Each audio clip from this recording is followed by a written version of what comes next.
పశ్చిమ గోదావరి జిల్లా పాలకొల్లులో 12 కోట్లతో నరసాపురం ప్రధాన కాలువపై ఉల్లంపరి పరిధిలో డబుల్ లైన్ బ్రిడ్జ్ నిర్మాణ పనులకు జలవనరుల శాఖ మంత్రి నిమ్మల రామానాయుడు శంకుస్థాపన చేశారు. పాలకొల్లు మున్సిపాలిటీ, పాలకొల్లు మండలం కనెక్టివిటీగా నియోజకవర్గాల రాకపోకలకు ప్రధాన రహదారిగా విస్తరించనుంది. ఈ బ్రిడ్జి పాలకొల్లు పట్టణంలోకి రాకుండా రైల్వే గేట్ ఇబ్బంది లేకుండా వడ్లమానిపాలెం, కాపవరం, కొమ్ముచిక్కాల, అరట్లకట్ట, రాయకుదురు, వీరవాసరం నుండి భీమవరం వెళ్లే వారికి సులువైన మార్గంగా ఉంటుంది. ఈ సందర్భంగా నిమ్మల రామానాయుడు మాట్లాడుతూ జగన్ 5 ఏళ్ల పాలనలో రహదారులు అధ్వానంగా మారి నరకానికి మార్గాలుగా మారాయని విమర్శించారు. జగన్ పాలనలో గుంతల్లో పడి వందలాది మంది చనిపోవడంతో పాటు వేలాది మంది క్షతగాత్రులై ఆసుపత్రి పాలయ్యారన్నారు. ఈ 20 నెలల్లో కూటమి ప్రభుత్వం చేసిన అభివృద్ధి రాష్ట్రంలో ఏ మూలకు వెళ్లినా, ఏ పల్లెకి వెళ్లినా కళ్లకు కట్టినట్లు కనిపిస్తుందన్నారు.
పొట్లూరి శ్రీనివాస్ గారు, నాయుడు గారు, జక్కంపూకిలు, అదే జిల్లా అందరిని వేదిక మీదకి సాధారణంగా లీడర్స్ అందరూ కూడా సహకరించాలి. కాదు లైనింగ్ ఇక ఈ బిట్ అంతా మళ్ళీ మధ్యలో ప్రెస్ కూడా అంతా కూడా ఈ రాష్ట్రంలో తెలుగుదేశం, జనసేన, బీజేపీ ప్రభుత్వం ఎన్నో అభివృద్ధి కార్యక్రమాలు ఇవాళ నా నియోజకవర్గంలోనే కాదు, ఇవాళ రాష్ట్రంలో కూడా పెద్ద ఎత్తున అభివృద్ధి కార్యక్రమాలు చేస్తూ ఉన్నారు. అందుకు ఉదాహరణ మనం చూసాం. ఆర్ఎన్బి శాఖ నాకు తెలుసుండి 1924లో ఉందో లేదో తెలియనిటువంటి పరిస్థితి. ఆర్ఎన్బి శాఖ మూత వేసారేమో అనిపించేది. దానికి ఎక్కడికో పోవక్కర్లా, ఇక్కడే మీరు లారీ స్టాండ్ దగ్గర నుంచి మీరు పెనుగొండ వెళ్తే, నిన్ననే ఒక మీటింగ్లో కావాలి ఒక ఆయన చెప్తూ ఉన్నాడు, గతంలో పురిటి నొప్పులు అంటే మహిళలకే వచ్చేవి, జగన్మోహన్ రెడ్డి రోడ్ల మీద మగవాళ్ళకు కూడా నొప్పులు వచ్చేటువంటి పరిస్థితి వచ్చింది అని చెప్పి. అంటే అటువంటి పరిస్థితి 5 సంవత్సరాల వాళ్ళ పాలనలో చూసాం. ఆ రోజు కూడా నాకు తెలిసి ఎంతోమంది చనిపోయారు ఇక్కడ గోతుల్లో పడి. ఎందుకంటే ఇక్కడ కూడా మా 28వ వార్డులో కూడా మన తెలుగుదేశం పార్టీ గారి గోతుల్లో పడి జున్నూరు దాటాక చనిపోయినటువంటి పరిస్థితి. అదే మట్టపూర్లో ఒక అబ్బాయి అతను చనిపోయిన పరిస్థితి. ఇట్లా చెప్పవలసి వస్తే ఆ గోతుల్లో పడి తలకు దెబ్బ తగిలి ఎంతోమంది, నాకు తెలుసున్న వాళ్ళే 10ల మీద ఉన్నారు, 100ల మీద ఉన్నారు, ఇవాళ రాష్ట్రంలో వేల మీద ఉన్నారు. రాష్ట్రంలో ఎంతోమంది చనిపోవడం, ఎంతోమంది క్షతగాత్రులే ఆసుపత్రుల్లో చేరడం.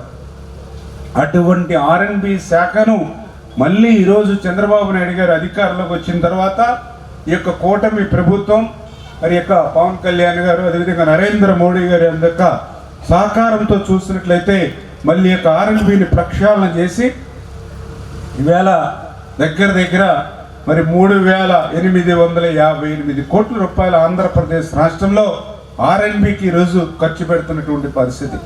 గుంతలు లేనిటువంటి రోడ్లని ఈవేళ ఆంధ్రప్రదేశ్ రాష్ట్రంలో మళ్ళీ మనం నిర్మాణం చేసుకుంటూ వస్తూ ఉన్నాం.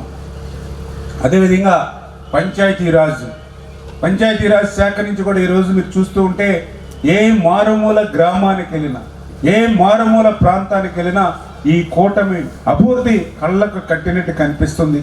దానికి ఉదాహరణే 2,500 కోట్ల రూపాయలు ఈ 18 నెలల కాలంలోనే ఆంధ్రప్రదేశ్ రాష్ట్రంలో పంచాయతీరాజ్ శాఖ నుంచి దగ్గర 6,054 కిలోమీటర్లు ఈవేళ గ్రామీణ ప్రాంతాల్లో రోడ్ల నిర్మాణానికి శ్రీకారం చుట్టినటువంటి పరిస్థితి. మరి గతంలో ఈ మాదిరిగా అటు పంచాయతీరాజ్కి రోడ్లు నోచుకోలేదు, ఇటు ఆర్ఎన్బి కూడా రోడ్లు నోచుకోనిటువంటి పరిస్థితి. ఎందుకంటే ఒక ప్రాణం పోతే దాని విలువేంటో మీ అందరికీ తెలుసు. అటువంటి ప్రాణాలను కూడా పణంగా పెట్టి ఆ రోజు నరకానికి దారులుగా వైఎస్ఆర్సీపీ గవర్నమెంట్లో రోడ్లు ఉన్నటువంటి పరిస్థితిని మళ్ళీ ఈరోజు మేము నిర్మాణం చేసుకుంటూ ముందుకెళ్తున్నటువంటి పరిస్థితి. అదేవిధంగా ఇప్పుడే చెప్పాను జలజీవన్ మిషన్ అని. గతంలో కేంద్ర ప్రభుత్వం డబ్బులు ఇస్తే అందులో 40% తన వాటాగా రాష్ట్ర ప్రభుత్వం కట్టాలి. 60% కేంద్రం ఇస్తుంది, 40% రాష్ట్రం కట్టాలి. గత 5 సంవత్సరాల వైసీపీ పాలనలో ఆ 40% డబ్బులు కట్టాలని చెప్పి కేంద్రం ఇచ్చేటువంటి 60% నిధులు కూడా వద్దు అన్నాడు. చూడండి ఎంత అన్యాయము. మనకి వాళ్ళు 60 పైసలు ఇస్తే మనం 40 పైసలు పెట్టాలి.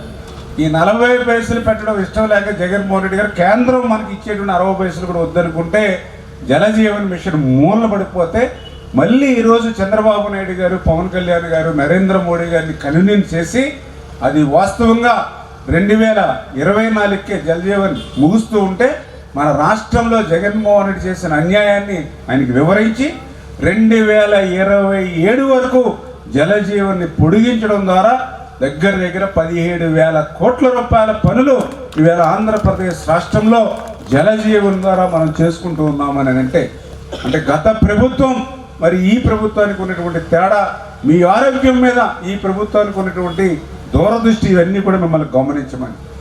అదేవిధంగా ఈరోజు మీ పిల్లలకు ఉద్యోగాలు కావాలి. మీ పిల్లలు బాగుంటేనే మీరు కూడా బాగుంటారు. మరి ఉద్యోగాలు కావాలంటే పరిశ్రమలు ఉండాలి, పారిశ్రామికవేత్తలు రావాలి. గత 5 సంవత్సరాల వైసీపీ పాలనలో కంపెనీలన్నీ పారిపోయి, ఒక లూలు కంపెనీ కానీ, ఒక జాకీ కంపెనీ కానీ, ఒక కియో ఎక్స్టెన్షన్ ఇండస్ట్రీ కానీ, ఒక అమర్ రాజా కానీ, ఈ రకంగా 400 పరిశ్రమలు జగన్ దాటికి రాష్ట్రం వదిలి పారిపోయారు. మళ్ళీ ఈరోజు పరిశ్రమలు మా రాష్ట్రంలో పెట్టండి అని అంటే ఇవాళ పారిశ్రామికవేత్తలు ఒకటే అడుగుతున్నారు, మళ్ళీ ఈ రాష్ట్రంలో జగన్ రాడనే గ్యారంటీ ఇవ్వండి అని అడుగుతూ ఉన్నారని అంటే వాళ్ళు ఎంత భయపడిపోయారో మీరు అందరూ కూడా అర్థం చేసుకోండి. మళ్ళీ ఈరోజు మళ్ళీ చంద్రబాబు నాయుడు గారి పెద్ద ఎత్తున పరిశ్రమలు ఇప్పుడే చూస్తే దగ్గర ఈ 18 నెలల కాలంలోనే 11 లక్షల కోట్ల పెట్టుబడులకి ఈవేళ చంద్రబాబు నాయుడు గారు MOU ఒప్పందాలు చేసుకున్నామని అంటే ఈ పరిశ్రమలు, పారిశ్రామికవేత్తలు పెద్ద ఎత్తున ఈ రాష్ట్రంలో తీసుకొచ్చేటువంటి కృషి. వీటన్నిటికీ మించి కరెంటు. మీ అందరికీ తెలుసు, కరెంట్ అంటే ఈవేళ నిత్యవసర వస్తువు. ఒక పూట భోజనం లేకపోయినా పర్లేదు, కానీ ఒక అరగంట కరెంటు లేకపోతే మాత్రం మీకు చాలా చాలా ఇబ్బందులు పడుతున్నటువంటి పరిస్థితి. అటువంటి కరెంటు కష్టాలు తీర్చాలని ఈవేళ మన నియోజకవర్గంలో కూడా నేను పనిచేస్తూ ఉన్నా. దానికి ఉదాహరణ 14, 19 ఆ రోజు మొదటిసారి ఎమ్మెల్యేగా ఉన్నప్పుడు 5 సబ్స్టేషన్ నిర్మాణం చేశాను పాలకొల్లు నియోజకవర్గంలో. ఆగర్తిపాలెం, పెనుమదం, ఇలపకొర్రు, పాలకొల్లు టిట్కో ఇళ్ళ దగ్గర, పాలకొల్లు ఏఎంసీ ఆఫీస్ దగ్గర 5 సబ్స్టేషన్ నిర్మాణం చేశాను ఆ 5 సంవత్సరాల్లో. మళ్ళీ 19, 24 5 సంవత్సరాల వైసీపీ పాలనలో ఒక్క సబ్స్టేషన్ వంక చూడలేదు. కరెంటు అవసరాలు పెరుగుతూ ఉన్నాయి, ఇల్లు పెరుగుతూ ఉన్నాయి, అవసరాలు పెరుగుతూ ఉన్నాయి కదా. అందరం కూడా దేని మీద ఆధారపడ్డాం? ఫ్యాన్ మీద తిరగాలి, ఫ్రిడ్జ్ పనిచేయాలి, ఏసీ పనిచేయాలి, మిక్సీ తిరగాలి, గ్రైండర్ తిరగాలి, ఇంట్లో నీళ్ళ మోటార్ తిరగాలి. ఇట్లా ప్రతి దానికి కరెంటు మీద ఆధారపడ్డాం. మరి అటువంటి కరెంటు మీద ఆధారపడినప్పుడు మనకి కరెంటు వినియోగం పెరుగుతూ ఉంది. కానీ 5 సంవత్సరాల్లో ఒక్క సబ్స్టేషన్ కూడా నిర్మాణం చేయాలి. మళ్ళీ ఈరోజు మన కూటమి ప్రభుత్వం అధికారంలోకి వచ్చిన తర్వాత మరి ఈ రోజు మళ్ళీ మనం చూస్తూ ఉన్నాం. అధికారంలోకి వచ్చినటువంటి ఈ యొక్క 18, 20 నెలల్లోనే ఇక్కడే నాగరాజుపేటలో ఆల్రెడీ ఇక్కడ నిర్మాణం చేసాం, ఓపెనింగ్ కూడా చేసాం సబ్స్టేషన్. మళ్ళీ 2వ సబ్స్టేషన్ ఇప్పుడు దొడ్డిపట్టులో శాంక్షన్ చేసాం. అంటే తేడా గమనించండి మీరు. 5 సంవత్సరాలు 5 పెట్టాం, వాళ్ళు 5 సంవత్సరాల్లో పెద్ద బోర్డు 0 పెట్టారు. మళ్ళీ ఇక 2 సంవత్సరాల్లోనే 2 సబ్స్టేషన్లు శాంక్షన్ చేసాం. అంటే పని చేసేటువంటి నాయకుడికి, పని చేయనటువంటి ప్రభుత్వానికి తేడా మీకు అర్థమవుతుంది కదా. దయవుంచి విషయాలన్నింటినీ కూడా అర్థం చేసుకోమని చెప్పి మీ ద్వారా కోరుకుంటూ, అదేవిధంగా ఇవాళ రాష్ట్రంలో కూడా మరి పెద్ద ఎత్తున గత 5 సంవత్సరాల్లో చూసాం 11 సార్లు పెంచారు current charge. True up charges అని చెప్పి 11 సార్లు పెంచారు. మన ప్రభుత్వ అధికారంలోకి వచ్చిన తర్వాత ట్రూ డౌన్ అని చెప్పి మొన్ననే యూనిట్కి 13 పైసలు మొదటిసారిగా తగ్గించాము ఇవాళ ఈ 18 నెలల కాలంలో. అంటే వాళ్ళు 11 సార్లు కరెంటు ఛార్జీలు పెంచితే 5 సంవత్సరాల్లో ఇప్పుడు మనం కరెంటు ఛార్జీలు తగ్గించుకుంటూ ట్రూ అప్ కాదు ట్రూ డౌన్ అంటూ ఇవాళ పరిపాలన చేస్తూ ఉన్నాం. అంటే ఈ రకంగా చెప్పుకుంటూ పోతే సమయం సరిపోదు. దయవుంచి మీరందరూ కూడా గత 5 సంవత్సరాల్లో ఏ రకమైనటువంటి నిరంకుశత్వమైనటువంటి నియంతృత్వమైనటువంటి రాక్షసత్వమైనటువంటి పాలన జరిగింది. ఈరోజు అభివృద్ధి సంక్షేమం ఎజెండాగా ఈరోజు పాలన ఏ రకంగా జరుగుతుంది ఇవన్నీ కూడా బేరీ చేసుకుని రేపు భవిష్యత్తులో ఎప్పుడు ఏ ఎన్నిక జరిగినా, అది స్థానిక సంస్థల ఎన్నికలైనా, ఈ రాష్ట్ర అసెంబ్లీ ఎన్నికైనా, ఈ పార్లమెంట్ ఎన్నికైనా, ఏ ఎన్నికైనా కూడా ఇట్లాంటి పనిచేసేటువంటి ప్రభుత్వాన్ని, పనిచేసేటువంటి నాయకత్వాన్ని ఆశీర్వదించమని దయవుంచి మిమ్మల్ని అందరినీ కూడా కోరుకుంటూ, మరి ఇంత పెద్ద ఎత్తున ఈ యొక్క కార్యక్రమంలో భాగస్వాములైనటువంటి ప్రతి ఒక్కరికి కూడా పేరు పేరున కూడా ధన్యవాదాలు తెలియజేసుకుంటూ సెలవు తీసుకుంటాం.